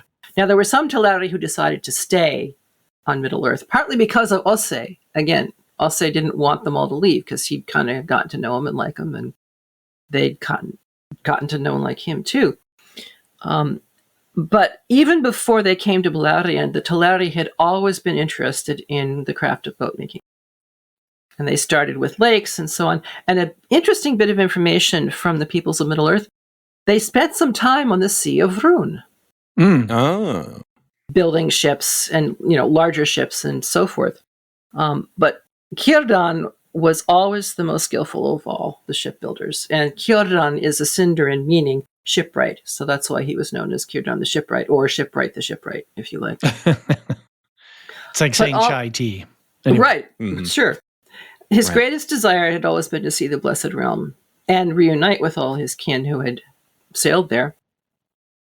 But he was not permitted to go for 4 long ages. He stood on the shores watching Erisea floating away on the sea and said, I'm going to follow that light alone if I have to, because the ship that I've been building is almost ready and I can just go on the ship. But then, even as he said it, he received in his heart a message which he knew to come from the Valar. Though in its mind, it was remembered as a voice speaking in his own tongue, and the voice warned him not to attempt this peril, for his strength and skill would not be able to build any ship to dare the winds and waves of the great sea for many years yet. Abide now that time, for when it comes, then your will will be of utmost worth, and it will be remembered in song for many ages after. I obey, Círdan answered. And then it seemed to him that he saw in a vision a shape like a white boat shining above him that sailed west through the air, and as it dwindled in the distance, it looked like a star of so great a brilliance that it cast a shadow of Círdan upon the strand where he stood. So by this is one of the very last writings that Tolkien ever did. He's giving us this history of this amazing elf, and foreshadowing the building of Vingalot, which was Eärendil's ship, and the saving of the Silmaril and the placing of it in the sky. So he remained in Middle-earth through the end of the First Age, the Second Age, the Third Age. He was the leader of the people that the Noldor called the Falathrim, because they lived in the Falas on the coast, but they themselves always called themselves the Teleri. And after many of the destructions of the different elvish strongholds, he was able to shelter more and more people. He fostered Gil-galad, and he came to the aid of Eärendil and Elwing and Elrond and Elros when they were very young. So he knows all of these people, and I'm just wondering, are they going to take advantage of any of that in this season, in this shows? I tend to think not, because talk about deep lore. And I just don't know if they're going to give him permission to do that, but I don't see how it could hurt. Yeah. I mean, I think they're doing it in a smart way right now, right? They're saying, yes, oh, your father would be proud, right? Things like that. Nod to it so that you and I can enjoy it, but it's not going to clog up people who are just trying to remember what his name is. Right. Right. Exactly. And during the Second Age, he would often receive ships from Numenor. So he knew Eldarion. He knew Eldarian's grandfather, Veantur. Right. And he didn't he teach Eldarion how to build ships worthy of the current Numenorian fleet? Build havens, right. How to build a seawall, all of this knowledge. Yeah, so he's been involved with the current glory of Numenor. And so as much as Numenor is all like, why do we want elf stuff? They really got most of their expertise from the elves. Yep. And then he oversaw the havens in Lindon, as we know, and he trained all the shipwrights there and the helmsmen, and it became the refuge and the release point for all the elves in Middle-earth who decided they no longer wished to stay. And when Numenor was founded, the island rose from the sea, he was the one who oversaw the building of over 50 ships or more to transport all of the kin of Elros and the rest of the Edain who wanted to go to this new venture, following that star of Eärendil to find the land of the gift, the land of the star. Right. Known as Numenor. And then he received instruction from the Valar to cease any future migration of men to the island. So I think all that to say, it is very understandable why he commands respect in the elfin world in Middle-earth. And as you said, he fostered Gil-galad, and so Gil-galad is going to feel sort of a fatherly respect for him. And so if he comes out and he says, hey, don't use these rings at all, I think Gil-galad listens. Yeah, I mean, that's kind of one of my takeaways from all of this. What I like about him so much, and this is a personal thing, he's a contemplative. It's like, it's not just that he has heard about the Valar, he has seen them, he knows them, he recognizes that Valinor exists, and because he was told to, he doesn't try to go there, even though that's his heart's desire. He stays and he teaches, and he's content. There's at one point, Elrond says to Círdan, I wish I had your balance, your stillness. So, David, you being not immersed in Círdan lore, what's your take on him? We last saw this actor playing Belrios in Foundation, and now he's here. Yeah, and on our side chatter as we're getting ready, and everybody's like, "Oh, it's Ben Daniels," and it's like, "Oh, so now I'm like preloaded with like, do I think that he fits the role?" And I didn't, because I don't have a lot of experience with Círdan from a lore standpoint. Right. So I'm like, so now he was kind of rudely ejected from the Peter Jackson movies. Okay. Was he? He's standing there on the dock when they all come to take. Oh, interesting. Like he's only lightly involved in the books anyway, but he was involved more than in the movie. Okay. So I guess I'm stuck in the thing wondering, like, do you guys think he's the right actor to play Círdan? Because and everybody's been talking, there's been a lot of talk about this character coming up. So like for me, I don't think I have a clear picture of what to expect. I'm like, what do other people think about him? I mean, I love Ben Daniels. We've enjoyed him in a lot of different things. And he seems to have as the actor, has a gravity. I think there's a really interesting way that you say it, Marilyn, is that he's contemplative. He's content, which I think, though, is interesting because when the rings come into play, that changes, which we're not going to talk about now, but the fact that this very calm man is suddenly, the rings bring a different, in the end of this episode, there's a different passion that he brings, I guess, an intensity that we don't see in the earlier scenes with him. Yeah, I think we get more of an explanation for that in episode 2, so we can hold. Yeah, maybe we should just bite our tongues. Yeah. But I am thrilled with Daniel's presentation. I am absolutely thrilled. Okay, he's a little sassy, knocking it out of the park. Sure, contemplatives can be sassy. Yeah. Yeah, I like it. He has like the right balance of wisdom and humor that I expect from somebody who has lived so long and still does his duty, right? Well, and now, John, you just reminded me of a line from Lord of the Rings in which Pippin is considering Gandalf and realizing that he contains a fountain of mirth that, if released, could flood a whole kingdom with joy. That's not exactly right, but close enough. So again, Gandalf isn't exactly calm, but he's rather testy at times. But he also has that mirth, that joy, which I think comes from that inner knowledge of, yes, there are horrible things going on in the world, and I have found a firm foundation. Right. In his case, can find because he's a personal Maiar, peace so- in a chaotic world, right? Exactly. Right. Exactly. Well, there's and obviously there's a lot of conversation about the meaning of the word joy these days in these contemporary times, and what's the importance of joy. You know, if Círdan has joy or Gandalf has joy, is that a thing that carries you through the hard times? I mean, one could argue that Sam had joy in his heart, and that's the thing that kept them on their mission. Right. When Frodo was ready to be done with it, it was Sam who wouldn't let go because of not only his current sense of joy, but his future sense of joy. I'm going to go back home, and I'm going to, have a family and do all these other things. Mm-hmm. Mm-hmm. Very nice. Very nice. All right, let's go to Galadriel and Gil-galad. Gil-galad sends a message to Celebrimbor to inform him that Halbrand is Sauron.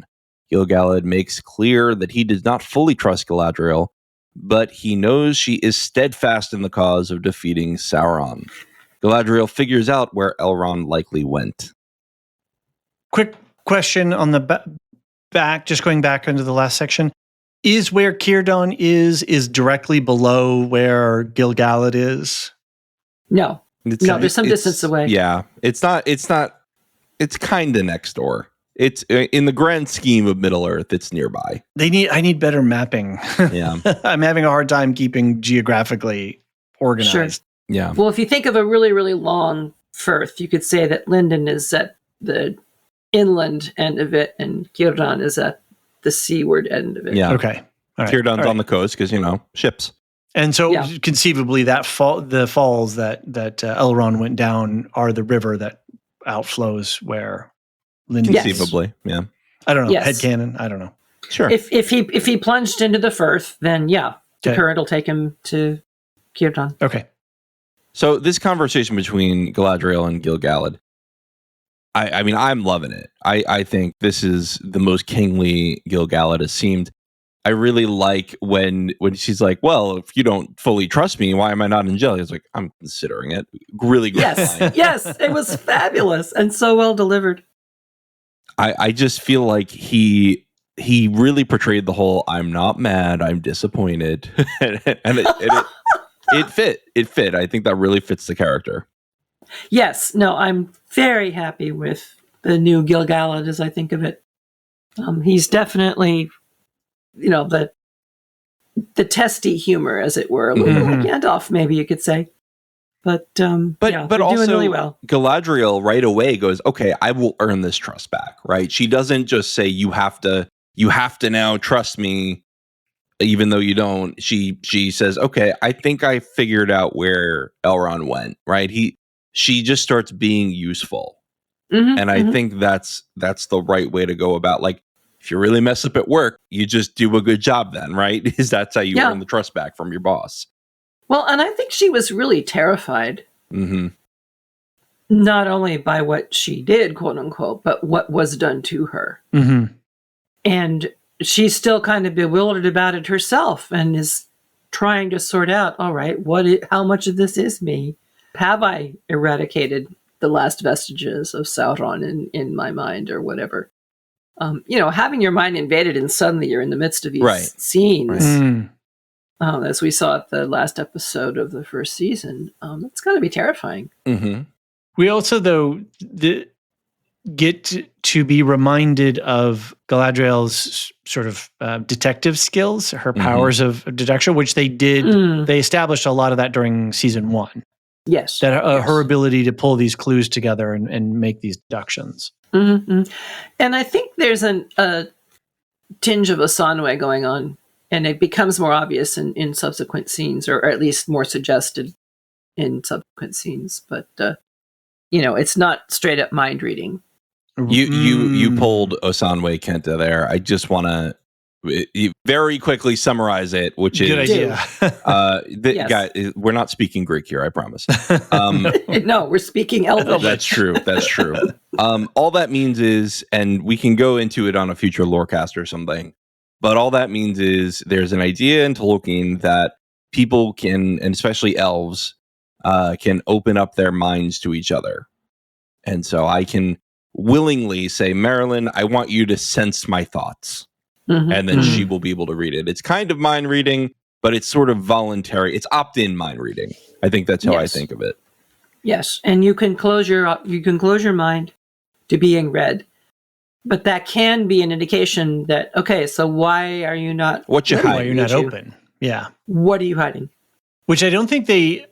It's interesting because if they approach that directly on screen, is that one detail too much for casual average fans? Whereas if they kept it on the DL like maybe they did this time, like you, John, you're just saying, oh, that's what I'm able to pull that out. That gives the Lorehound people like fun. I think that's stuff great to have. That's great. I think where it doesn't get in the way of the average fan. Because I don't think that they would discuss it, right? They would. This would be something that they consider in their own minds, like, oh, that person's closed off. I'm going to be a little suspicious of them. So I don't think it would be natural dialogue to be like, what happened to your mind portal? Why you're not open to my thoughts? Right. And it can also just be interpreted as, yeah, I know you really well. I can practically read your mind. Right. And that goes to the friendship between Galadriel and Elrond. Yes. Which I think all of this stuff with Galadriel and Elrond is so great, setting up for Lord of the Rings stuff where, she's over here and he's over there. And then there's, I think it's great. I just love the drama, the tension that is being set up at this stage for what comes later. I don't love some of the chemistry because it's a little too romantic almost sometimes. And knowing that Elrond will eventually marry her daughter. Little creep. I'm like, oh, I don't know about that. Don't do that. Ettenmoors, he says, I'll send you off to Ettenmoor. Where the trolls live. Okay. Yes, the Ettenmoors are above on the north side of the East Road, and in The Hobbit we see the trolls coming down from the Ettenmoors in that troll episode, and then later on they're coming down the edges of the Ettenmoors in Lord of the Rings. It's also very close to the place where a lot of Aragorn's ancestors lived. What's a Burra Hobbit? Exactly. So they're really starting to. There's little mentions here and there in these episodes, and they really are fishing with a lot of. They've got a lot of fishing lines out with a lot of different content. Which I don't know. That's a terrible analogy, whatever metaphor. But they really are pulling a lot of different stuff. It's really interesting to see them do this. Yeah. Did you notice all the maps on his desk? Yes. Guy's got a plan. And I was like, oh boy, can you got to screenshot that stuff, see what we can see there. Definitely. Go for it. So Elrond's deception is up next. Elrond informs Círdan of the rings, Gil-galad's desire to use them, and the involvement of Sauron. Elrond says he will not risk falling under Sauron's influence, and Círdan compares him favorably to his father Eärendil. Círdan speculates that they could hide the rings in the crack in the sea where Beleriand was severed. Gil-galad and Galadriel arrive, and Galadriel attempts to sway Elrond, but Círdan has already taken the rings to sea. So there's just like we were saying, there little lore pulls, little lore nuggets. This one was just packed with it. Elrond's father, the battle, the scar, Manwë gets a mention. Like there's a lot of the casting rings into deep, places. There's a ton of stuff going on in this one little scene. The light of Valinor shown on your face, or she turned away. I think back and calls forward. Totally. Yeah, the Eärendil pull is so interesting because this whole idea is Elrond says, I don't need this power if it's going to corrupt me, right?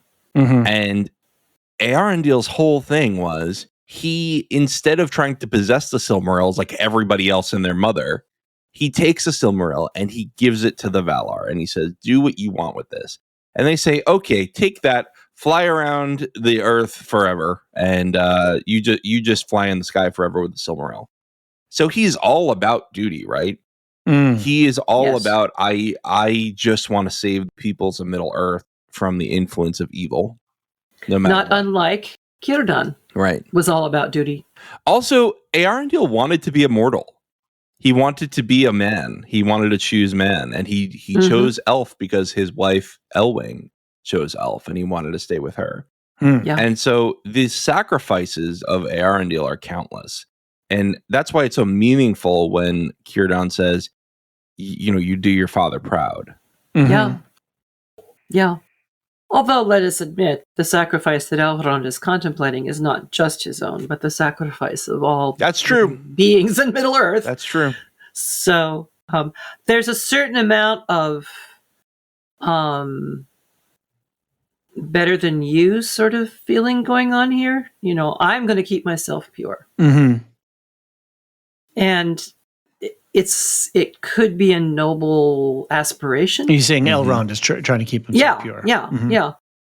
Even for elves, I'm not entirely certain that is possible in this world. And sometimes, especially for elves. Yeah. Feodor. But it was interesting, Círdan's saying of the three rings that they are something louder than the sea. Well, and he says, I perceive you've got something there. Yeah, there's something going on there. Yeah, that he can definitely hear, and maybe what he's perceiving is that fabled, power over flesh. That Silmaril juice in the mithril. Yeah. And again, thinking about casting them in the sea as an option pushes me ahead to the Council of what was that? Oh yes, Elrond. The Council of Elrond. Yeah. In which he says we cannot cast it in the sea. Oh, because these rings have a way of being found again. Well, yeah, we'll talk about it when we get to that scene. Like exactly. Yeah, exactly. Something's up with these rings. Yeah. Yeah. So why don't we move forward so that we can get back to that? Yes. A familiar face here. The stranger and Nori trap the one who's been following them, which turns out to be Poppy, and the sitcom laughter music plays. Poppy brings food and information that the Harfoot's walking song provides directions through rune. They find the path forward, but someone else watches from a distance. This was one of the few clunky things for me. It was a little clunky, yeah. I would agree with that. I had a hard time with all of this. When I was doing my second watch and taking my notes, I was like, okay, I get all the mechanical necessities of what's going on, but it just did not. And this is where I said in the hot takes, where I just feel like, there's some stuff that's a little uneven or lumpy, and this is one of the areas where it was a little lumpy. Like they hadn't fully mixed in the batter, right? It's just like, no. They didn't sift the flour first. Yeah, I mean, they all have stuff like that, right? Like I remember, since they brought food, I remember Orlando Bloom made fun of the way that they had him go, Lembas, one bite will fill you up for, like it's an infomercial, He's like, why am I doing a commercial for Lembas? Yes.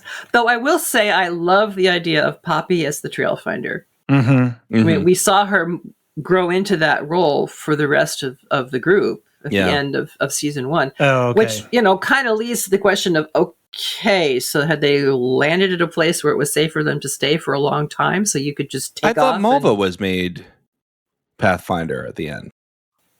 Am I wrong?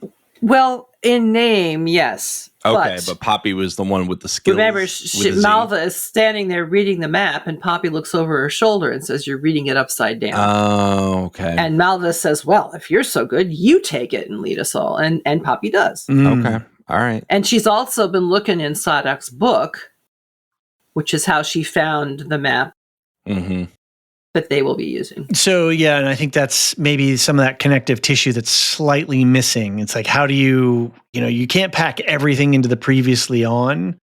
And so not having gotten that fresh rewatch of season 1, I think that having had that might have made this scene a little bit more palatable. Yeah, little. I wouldn't feel the bugs going down my throat. Well, they're dancing. Yeah. I have a good feeling that the Harfoots are going to end up somewhere in Eriador, settling down near a place called Bree. Fair enough. We'll see. So, and this was all just a bunch of setup, right? So just moving Sure. forward. So Sure. I did enjoy that the song leads them through. That was very true to these Harfoots. Yeah. That was clever. Yeah. Fun times. Biting my tongue. I'm biting my cheek. All right. Círdan turns back. Let's talk about what we want to talk about here. Círdan is about to throw the rings into the sea when something rocks his boat from the depths. He pauses to examine the rings as the wind blows. So whatever bubbled up there, like knocked his hand, because the rings go flying back into the boat. Yeah, I don't think he ever really. I don't think they ever hit the water. No, they didn't. No, but there's clearly an overhead shot, a direct down shot of his fist over the water with the bag of rings. Like he's literally about to let go and drop them. Yeah, and then as the boat is sloshed, his hand is thrown back and it drops on the. Yeah, I think it's sort of thrown in. Yeah. And it was confusing, David. At first, I thought he had dropped it in the water, and the water had literally spat it back at him. But that would have been a bit much. To me, this was an Eru Spibimi moment, right? Which is perhaps the rings were made a little uncouth in nature, but you need the elves to remain in Middle Earth to fight the influence of Sauron. The men can't do it alone, and so keep the rings and fix your realm and get your strength back up so you can fight in the Last Alliance. That was how I read it ultimately. I mean, I'm asking, was it Ulmo or was it Eru? Was it Sauron? But I think it's Eru. I think Eru is the one who does those little nudge moments. I agree. Eru, by the way, reminder for the class. Eru Iluvatar, the creator god, and really hands off, but every now and then we'll be like, I'm just going to nudge things in that direction a little bit, right? Well, I'm just going to make sure Gollum trips on the way. Trips. Yeah. Exactly. Right. Well, and this is a big nudge. And how are they going, from a show standpoint, how are they going to explain this? Or how are we going to, because otherwise it's just sort of sitting here. Is there any lore basis for Círdan taking the rings out to drop them over this great scar? That's all made up. Yeah. No. Although, I guess you could point to the fact that Círdan and Galadriel in the lore were both against making the rings. So they've clearly shifted away from that. Yeah. And now I'm looking at the story they're giving us, and so far I'm liking it, except I wish they'd done a better job of Círdan sailing. It was almost painful. Yeah. Really. I mean, anybody who has ever sailed can look at this and say, no. The sail is completely flat. Right. It's flopping a little. Right. As a connoisseur of One Piece, I would agree. And so I'm almost thinking, all right, does this mean he's so good that he's propelling the boat himself and he doesn't Is this need Ged? He's just that good. It's Ged and look far here, just sort of pushing Yeah, there you go. Gosh. There is some Earthsea coming. Some Earthsea references coming, I think. Not quite this episode, but I think we're going to talk about Earthsea in a couple episodes. So if Círdan, so being the non-lore person on this podcast, if y'all are telling me that, Círdan's got, he's OG, he's deep, right? He's all the way back. Yes. He gets bumped by the boat and the thing bubbles. He has to have, and he has extrasensory perception, right? He's able to detect, and he knows Elrond's in the workshop and leaves him there until he can come back later to talk to him. He knows that he's got some powerful, trinkets, hiding behind in his back or whatever. Louder than the sea. Right. So that this occurrence happens to make him keep the rings.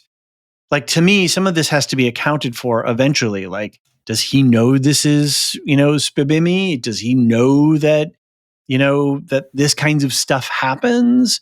Does he's just, a big blorp happened in the water. Now I'm going to open up the bag of rings and check him out. Like, I think it just made him account for his surroundings for a minute, right?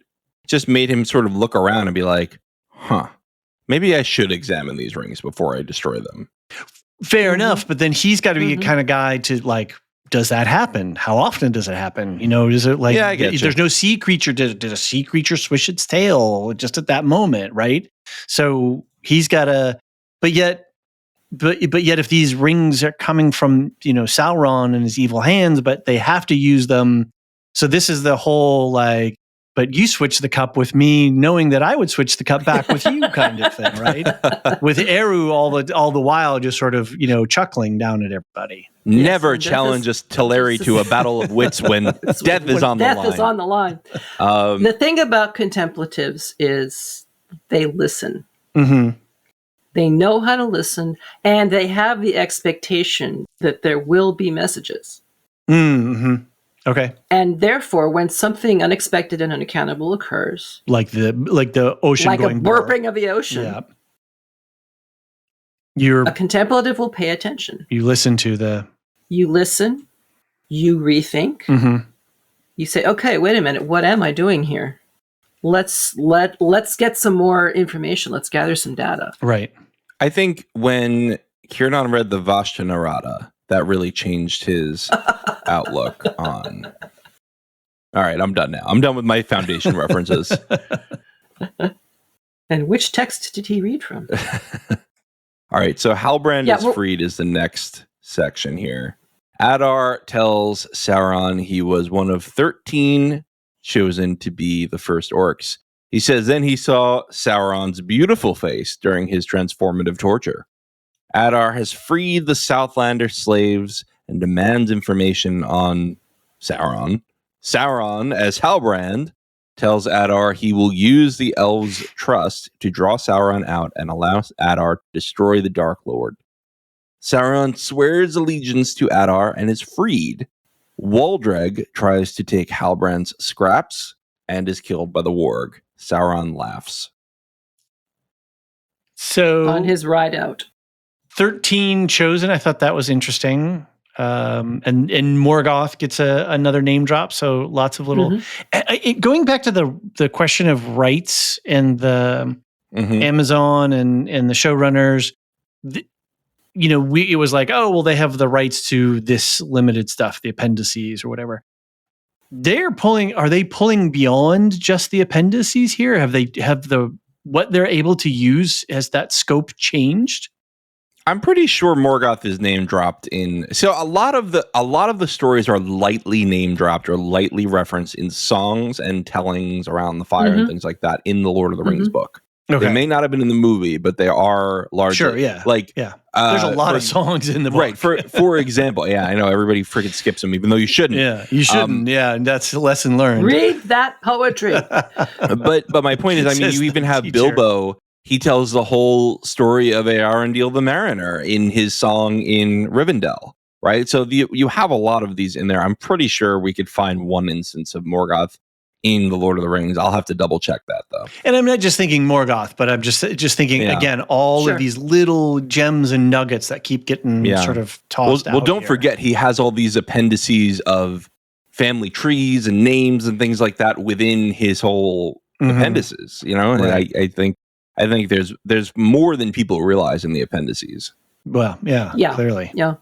And as you said, John, scattered throughout the text, which you can kind of slide over and not think about. I mean, if you start with Lord of the Rings, then you're not going to know who the heck Eärendil is, even if you do read this beautiful poem that describes his whole voyage. You don't have the context, and therefore it's kind of hard to slot him in. One of my I can't fall asleep thoughts is, would fantasy literature always come with like a Bible if Tolkien were allowed to? Because he kind of set the format, right? He kind of set the format of you release things in a trilogy.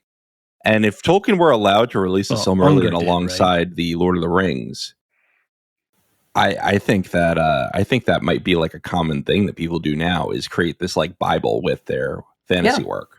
Well, people do now. Maybe not the original author, but lots of readers, write the guide to fill in the blank. Sure, but that's what I mean, right? Like Tolkien set the standard for things like, I would agree, tell it in a trilogy, make your own world, make your own language, do all these all-inclusive things. And well, he pulled from a lot of other things. I think he set the sort of the format of the genre early on, and I think expectations for world building. Yeah, and I think if he had been allowed to publish the Silmarillion as he intended to, alongside Lord of the Rings originally, we'd see a lot more of that kind of stuff now. Yes, let me make clear: Tolkien never wanted it to be a trilogy. Right, it was longer, wasn't it? He did. You know what I mean, though. You know what I mean, though, is because the release, it came out that way, that became the standard. But it was not Tolkien's idea. Well, his publisher was it to the end of Unger. It was Unwin. Unwin, that's what it was. Sorry, I kept saying Under. The problem was it was post-World War. There was a huge paper shortage, and if it had been made into one single volume, it would have been far more expensive than most people were willing to pay at that point. So it was strictly a financial decision, and he regretted it to the end of his days. He didn't like the titles that were chosen for the 3 volumes, and he would have I will say the Two Towers is not a fantastic title. But well, he disliked Return of the King even less because he said, "Why spoil the whole plot?" Well, yeah, fair enough. Anyway, back to the show at hand. Yeah. I've already given up on doing a second episode tonight. So yeah, we're good. Can I just say that I love the vow that Halbrand takes? I vow to serve the Lord of Mordor to the end of my days and his. I mean, I really would have thought that Adhar would have heard that. Would have picked up on it. The wheels should have started turning at this point. Yeah. Really. But I think he's so good at turning a phrase where it could be interpreted multiple ways, right? And that's something that I think they're doing a really good job characterizing Sauron with this season. Definitely. But also, I think Adar is very invested in his belief that he killed Sauron. Well, which does lend credence to the possibility that he just didn't really understand the nature of Sauron's being. I mean, he might have had a clue when the blue light flew out and everything froze and whatnot. I mean, that should have made him stop and think that this was just not, an elf or a human. And in some ways, wouldn't that undermine Adar's authority with the orcs? No, because the orcs, to admit he was that father. Oh, to admit that he didn't kill Sauron. Yeah. Well, at this point, it could cause some people to question. To go, wait a minute, really? Are you what? Well, and we already have that one orc question. Exactly. Not so much, are you the leader, but are you sure Sauron is really dead? Right. And so it's almost like a father reassuring the children, no, it's okay, there's no boogeyman under your bed. Meanwhile, that there's still potential. Meanwhile, you're starting to have suspicions. Yeah. Because does Adar know? Does Adar actually suspect? That's, I think, a question that we could ask here. Even though he's going to tell the orcs no. Yeah, in his own mind, is he going to start to be afraid? I think he suspects that Sauron may still be alive in some form. Yeah. I think he has a clue that form is standing right in front of him. Right.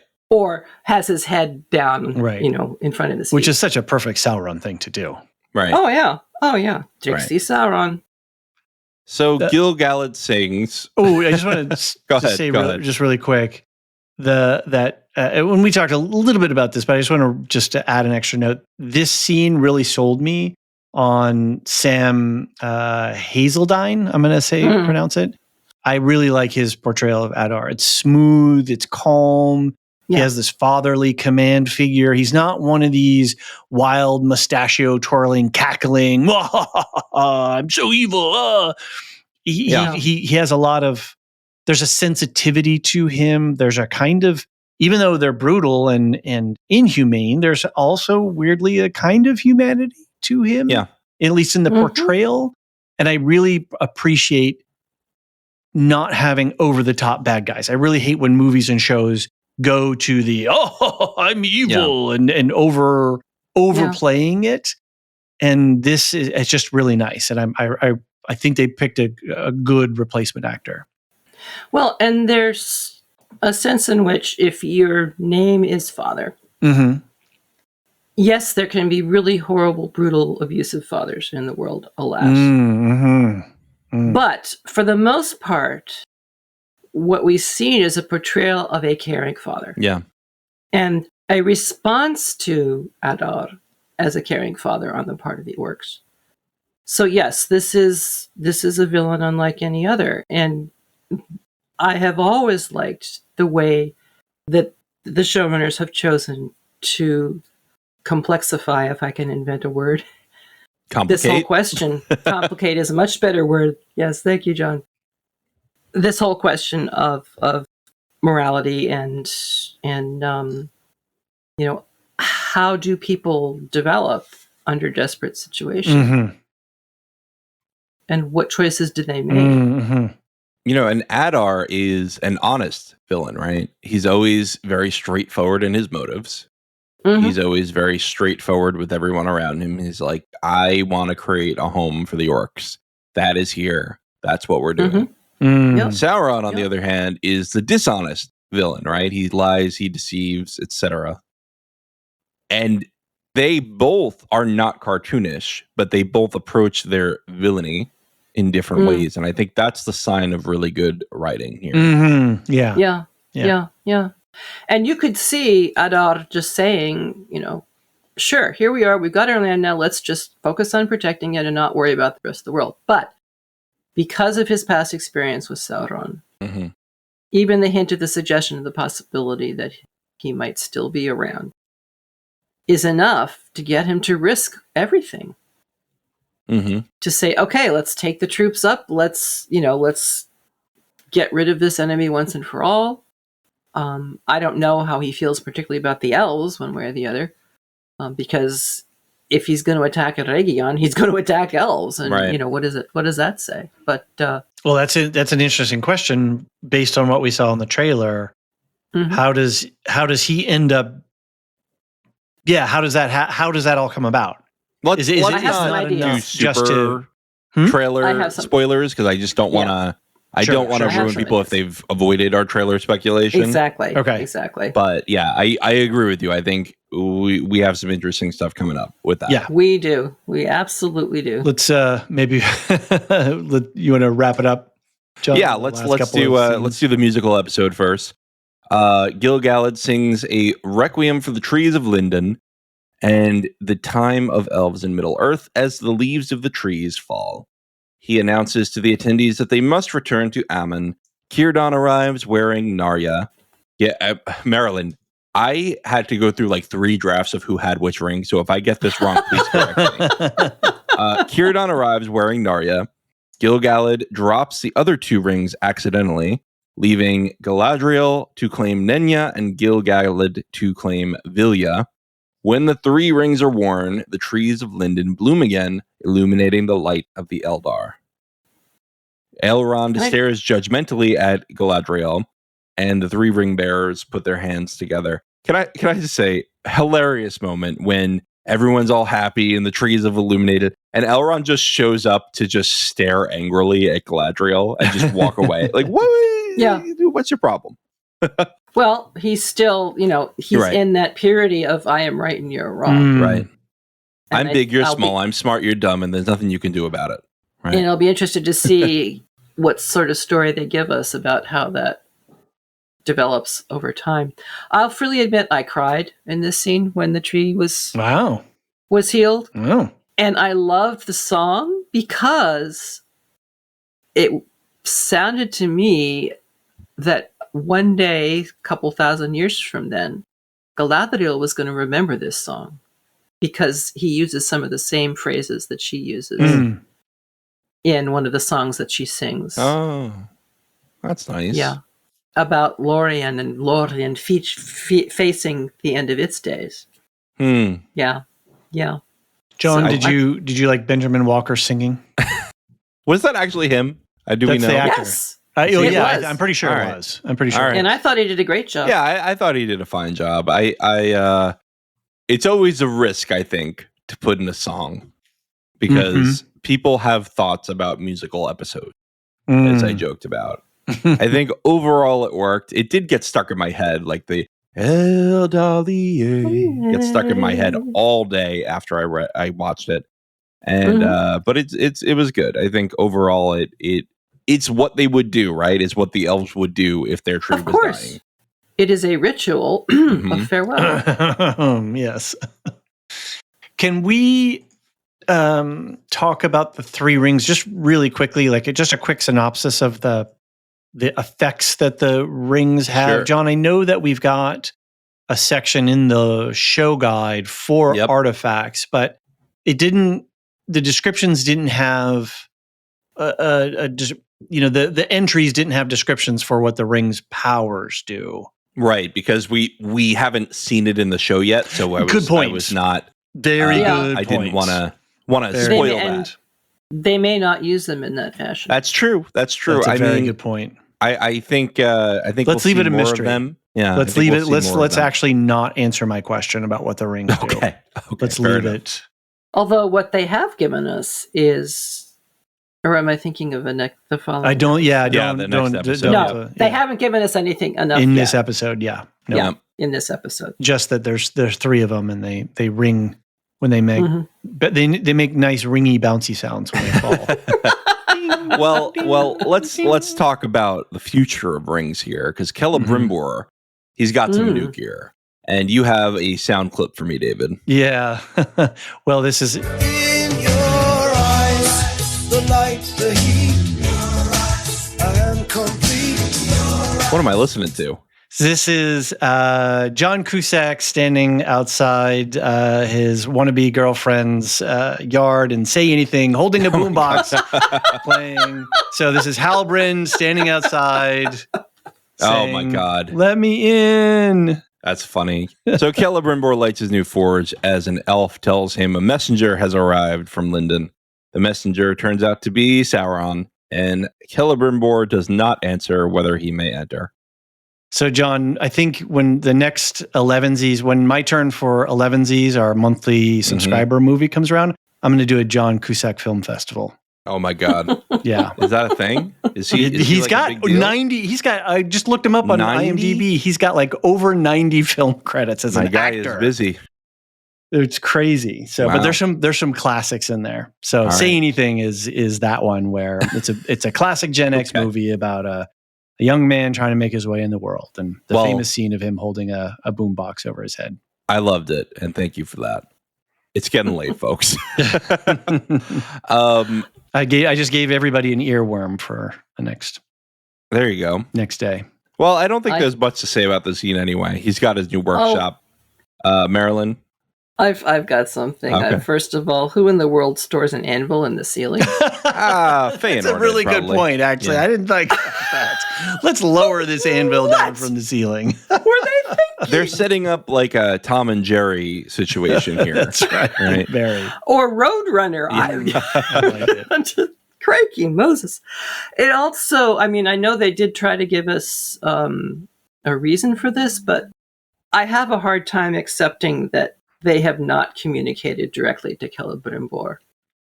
You know, the real important message about who Halbrand actually is. Yeah, send several messengers separately. Seriously. You know, even the Rohirrim, before they were Rohirrim, knew to do that. Or I guess it was the Gondorians who knew to send separate messengers. But this sets aside the concept of Osanoi altogether, because it would not have been necessary to send messengers if they were recognizing that as part of this world. They would have just done. Oh, from that great a distance? I thought this was something you had to be nearby for. Depends on your powers and abilities, but you know, we got some pretty potent there. Yeah. So I think it could have been done. Or, you know, you could headcanon and say they tried and it didn't work, so that's when they resorted to message. All right. But it does seem rather a weak method to send an incredibly important piece of information to someone who can really mess things up if he's not careful. It's not great. You don't have any messenger pigeons? Come on, this is not Game of Thrones. This is no ravens in this world. Yeah. All right. Well, fun first episode. Only 2 hours. We're like, we could do these quickly. I the love three of optimist. us, please. I love an optimist. I know. So we're gonna have to figure out the scheduling for the rest of the week, but we'll talk off air. But you can expect 2 more episodes today. The day this comes out, we're releasing them all the same day. Episodes 1, 2, and 3 separately. Then there will be a separate Lorecast that'll come out. I don't know when we're going to release that, but soon, and that'll be for subscribers only. If you want to send in feedback, don't forget you can do lotr@thelorehounds.com. You can go into our Discord server if you want to chat with us in real time. You can find links to that in the show notes. And you can also find in the show notes our Supercast, where you can subscribe on a recurring basis and get all of our shows, or you can get the season pass for $10 flat and get the one guide to rule them all, plus the Lorecast and other Rings of Power stuff. David, you want to do our thank yous? Actually, wait, we didn't talk about what else is happening on the Lorehounds Network. And yeah, at large, I don't even know what's going on anymore. I think most people seem to be on break right now. Yes. Or just coming back from break. Yeah, exactly. yeah. I think I'm not sure what Alicia's doing right now, so I'll ask her tomorrow. And in episode 2, probably you'll have an update. So listen to the end of that episode for another update on Will Shift Dust. I think go ahead. She and I did record an episode together. Over recently. Star Wars, right? Yeah. So that one might be for the Canon Timeline podcast. in the pipeline for the Canon Well, let me Timeline ask her when podcast. it's gonna come out. So again, listen to episode 2 if you want a real update. Listen, if John, I think, just for the updating thing, it, may be useful for new people, but if you've been around, if the listener has been around for a minute, they just know. All you have to do is wait, and there's going to be podcasts by the Lorehounds, right? There's no shortage of us having creativity and things to cover. So, Au contraire, mon brave. Yes, too many ideas floating around all of our little silly heads. So Indeed. I know Aaron just put out a new boys wrap up for season 4 of The Boys on the Radioactive Ramblings feed, so definitely check that out. And that's the only other stuff going on right now. We definitely have a Alien Romulus podcast that's going to be a review of the movie coming out on the main feed. Yep, and I think you guys are going to do a Beetlejuice. That'll be in a couple weeks. Yep. And we do still have our eyes on Earthsea. Yes. However distant the vision. It's the farthest shore. Right. I did finish the book. It is is very good. Yeah. It will be worthy of a podcast. All right. It's the question of time and schedule, folks. Give me some thank yous, David. Oh, this is. I don't like that one. No, we're changing this one. Yeah. That sounds too much like Slimy Sauron. Yeah. That's too much. All right, what do we got? Seabreeze? Will that be better? Seabreeze sounds. Let's find out. All right, hold on here. It's got to upload. Everyone, this has been a lovely time, and I'm trying to avoid editing here, so I'm going to keep riffing. Just stretch it out. I'm just kidding. I'll just edit it. Well, I think that Kirdan was the one who brought up the Seabreeze. Okay. Here we go. Good call. Oh, much nicer. Nice. There you go. To our Discord server boosters, Norls, Aaron K, Tiller the Thriller, Dork of the Ninjas, Duve71, Captain Gingy56, Athena Ajalea, Adrian, Tina, and Listu. Thank you all so very much for supporting your fellow community members and giving us a Discord server that has extra bells and whistles. To our Lore Master subscribers, our top tier recurring subscribers, Samartian, Michael G, Michelle E, David W, Brian P, SC, Peter OH, Bettina W, Adam S, Nancy M, Duve71, Brian 8063, Frederick H, Sarah L, Gareth C, Eric F, Matthew M, Sarah M, DJ Miwa, Andra B, Kwang Yu, Deadeye Jedi Bob, Nathan T, Alex V, Aaron T, Sub-Zero, Aaron K, Dally V, Mothership 61, Gnarls, Kathy W, Stuart B, Jeffrey B, Elisa U, and Adrian. Thank you all so very much. You are our trees, the light of the trees of the Valinor. These are our, I was trying to remember the names of the trees. Telperion and I forget the other one. Somebody tell me. Hello. I'm forgetting too. What? It's been 2 hours of podcasting. John, I'm muted. I wanted to say that's okay. It was Laurelyn is the other one. And, thank you. God. And Laurelyn is no longer in the world in any image, whereas Telperion remains in the world. Yes. Is the image of the white tree of Numenor right now. Mm-hmm. Well, I was trying to, equate our lore masters to Telperion, and they give us light and energy, and we couldn't do it without you. We couldn't do it with all of our listeners, whether you're a recurring subscriber or not. We're just glad that you're here. Thank you, everyone. Yes, we are. Marilyn, John, thank you so much. John, thanks for all the work, and Marilyn as well. Absolutely. Preparing for this stuff, and we'll be here tomorrow. See yes, you then. We will. The Lorehounds podcast is produced and published by The Lorehounds. You can send questions and feedback and voicemails at thelorehounds.com/contact. Get early and ad-free access to all Lorehounds podcasts at patreon.com/thelorehounds. Any opinions stated are ours personally and do not reflect the opinion of or belong to any employers or other entities. Thanks for listening.